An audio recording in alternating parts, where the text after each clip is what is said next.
അസ്സലാമു അലൈക്കും. മുസ്ലിം വിവാഹങ്ങളിൽ നടക്കുന്ന പലതരം പേക്കൂത്തുകളെക്കുറിച്ചും ആഭാസങ്ങളെക്കുറിച്ചുമെല്ലാം പലപ്പോഴും ഞാൻ പറഞ്ഞിട്ടുള്ള കാര്യമാണ്. ഞാൻ മാത്രമല്ല, മുസ്ലിം സമുദായത്തിൽപ്പെട്ട ഒട്ടനേകം ആളുകൾ ഇസ്ലാമിൻ്റെ തത്വങ്ങൾക്ക് നിരക്കാത്ത ഇത്തരം ആചാരങ്ങളും ആഭാസങ്ങളും കാണിക്കരുത് എന്ന് നിരന്തരം ചൂണ്ടിക്കാണിക്കുന്നുണ്ട്. എന്നിരുന്നാലും ഇതൊന്നും ചെവികൊള്ളാതെ ചിലർ ഇത്തരം കാര്യങ്ങൾ തുടർന്നുകൊണ്ടേയിരിക്കുന്നു. നിക്കാഹിൻ്റെ പേരിൽ നടക്കുന്ന പലതരം പേക്കൂത്തുകൾ നമ്മളെല്ലാവരും കണ്ടിട്ടുള്ളതാണ്. എന്നാൽ ഇപ്പോഴിതാ കണ്ണൂരിൽ നിന്നും അത്തരത്തിലുള്ള മറ്റൊരു വീഡിയോ ദൃശ്യം കൂടി പുറത്തു വന്നിരിക്കുകയാണ്. ആ ഒരു വീഡിയോ ദൃശ്യം കാണുമ്പോൾ ഒരുപക്ഷെ നിങ്ങൾക്ക് ഏതെങ്കിലും കാവിലെ തെയ്യമായിട്ടോ അല്ലെങ്കിൽ അമ്പലത്തിലെ ഉത്സവമായിട്ടൊക്കെ തോന്നാം. എന്നാൽ യഥാർത്ഥത്തിൽ അതല്ല സംഭവം. കണ്ണൂർ മത്തിപ്പറമ്പ് എന്ന് പറയുന്ന ഒരു സ്ഥലത്ത് കല്യാണത്തിൻ്റെ പേരിൽ നടന്ന ഒരു കാഴ്ചയാണിത്. ഞാൻ ആ ഒരു വീഡിയോ ദൃശ്യം നിങ്ങളെ ഒന്ന് കാണിക്കാം.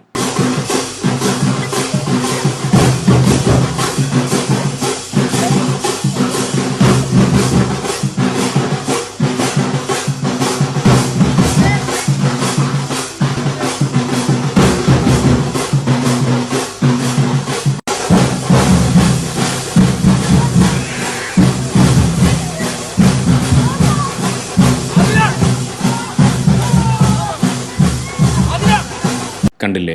ഈ ഒരു വീഡിയോ ദൃശ്യമാണിപ്പോൾ സമൂഹ മാധ്യമങ്ങളിൽ വലിയ രീതിയിൽ വൈറലാകുന്നത്.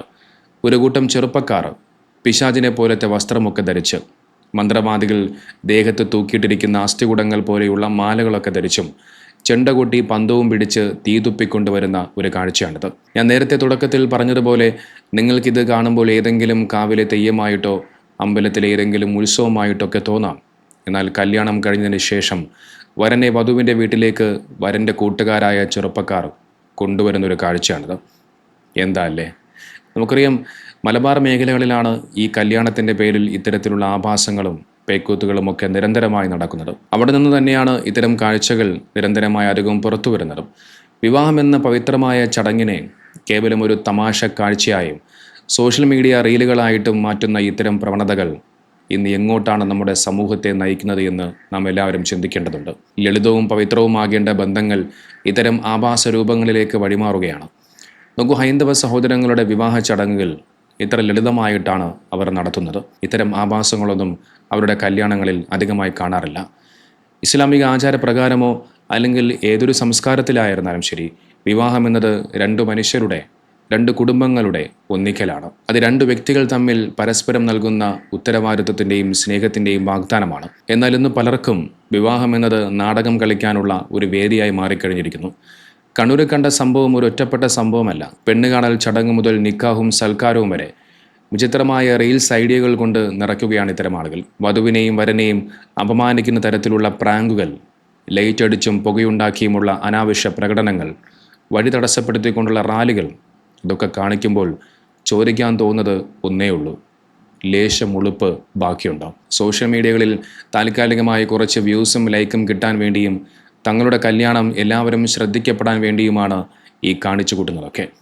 എന്നാൽ ഇത്തരം ആളുകൾ ചെയ്തു കൂട്ടുന്ന ഈ ഒരു പ്രവൃത്തികൾ കാരണം ഒരു സമുദായവും ആ നാട് മുഴുവനും സമൂഹ മാധ്യമങ്ങളിൽ ട്രോളുകൾക്കും പരിഹാസങ്ങൾക്കും ഇരയാവുകയാണ് ചെയ്യുന്നത്. നമുക്ക് ഒന്നാമതേ മുസ്ലിമീങ്ങളെ പരിഹസിക്കാനും അവരെ വിമർശിക്കാനും വേണ്ടി ഇസ്ലാമിക വിരോധികൾ അവർക്ക് എന്തെങ്കിലുമൊക്കെ കിട്ടാൻ വേണ്ടി ഇങ്ങനെ കാത്തിരിക്കുകയാണ്.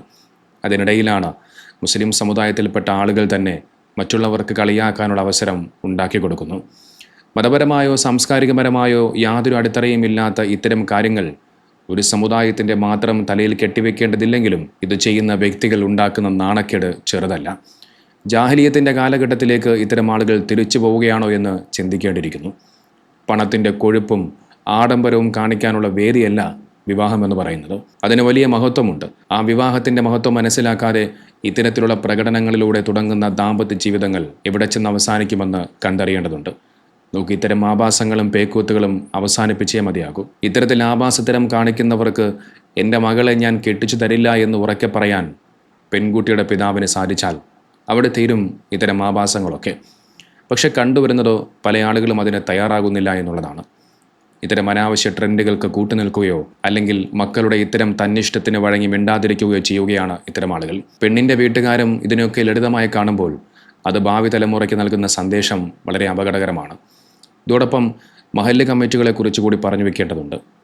പള്ളി കമ്മിറ്റികൾ കേവലം ഒരു നിക്കാഹ് നടത്തി കൊടുക്കുന്ന സ്ഥാപനം മാത്രമായി മാറരുത്. ഇതുപോലെയുള്ള ആഭാസങ്ങൾക്കും അനാചാരങ്ങൾക്കുമെതിരെ ശക്തമായ നിലപാടെടുക്കാനും നടപടികളിലേക്ക് കടക്കാനും ബന്ധപ്പെട്ട മഹല്ല് കമ്മിറ്റികൾ അടിയന്തരമായി തയ്യാറാവേണ്ടതുണ്ട്. വിവാഹത്തിന് മുമ്പ് വധൂവരന്മാർക്ക് കൃത്യമായ കൗൺസിലിംഗ് നൽകാൻ മഹല്ലുകൾ മുന്നോട്ട് വരണം. അതിരുകടന്ന ആഡംബരങ്ങളും ഇത്തരം വിചിത്രമായ പ്രകടനങ്ങളും നടത്തുന്നവർക്കെതിരെ വ്യക്തമായ താക്കീതുകൾ നൽകണം.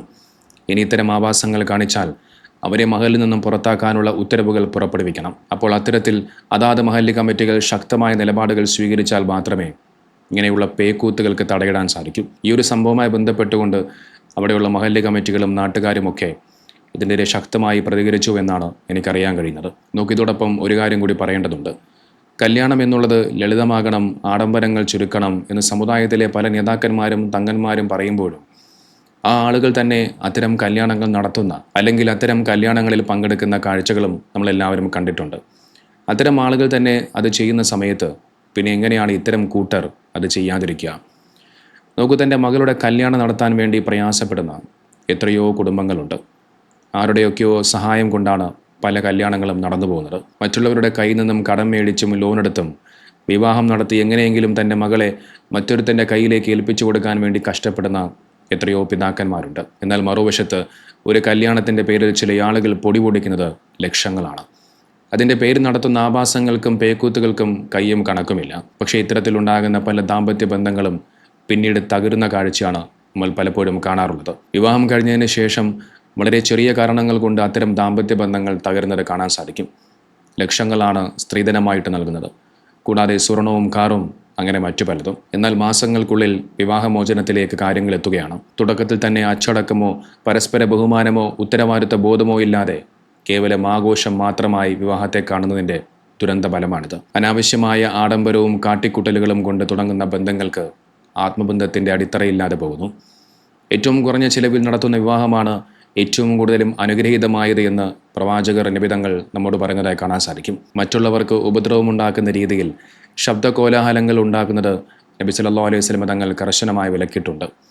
ഇസ്ലാമിൻ്റെ പ്രധാന മൂല്യങ്ങളിലൊന്നാണ് ലജ്ജയും മാന്യതയും എന്ന് പറയുന്നത്. അതിരുകടന്ന പേക്കൂത്തുകൾ ഈ ലജ്ജയില്ലായ്മയുടെ അടയാളമാണ്.